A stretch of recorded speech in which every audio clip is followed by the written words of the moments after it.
আসসালামু আলাইকুম। একটি বিশেষ জরুরি খবরের জন্য আপনাদেরকে ভিডিওটি দেওয়া। এখানে বিভিন্ন জায়গায় ত্রাণ নিয়ে যাওয়া হচ্ছে। আমাদের কাছে খবর আসছে ফেনীতে কয়েকটি জায়গায় ত্রাণ যায় নাই 2-4 দিন ধরে। ওখানে মানুষ অনেক কষ্টে আছে এবং খানার জন্য তারা কান্নাকাটি করতেছে। 2-4 দিন ধরে তারা এখনো পর্যন্ত কোনো ত্রাণ পায় নাই। তো আপনারা যারা ত্রাণ নিয়ে যাচ্ছেন বা ত্রাণ নিয়ে যাবেন, অবশ্যই এই জেলাগুলোতে যাবেন। আমি নাম বলতেছি, এখনো পর্যন্ত এখানে কোনো ধরনের ত্রাণ পৌঁছে নাই। একটা হচ্ছে ফুলগাজী উপজেলাতে এখনো পর্যন্ত কোনো ত্রাণ যায় না, ওখানে মানুষ কান্নাকাটি করতেছে।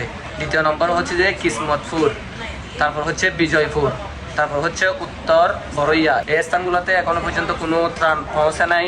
আপনারা দয়া করে এই স্থানগুলোতে ত্রাণ পৌঁছার ব্যবস্থা করেন।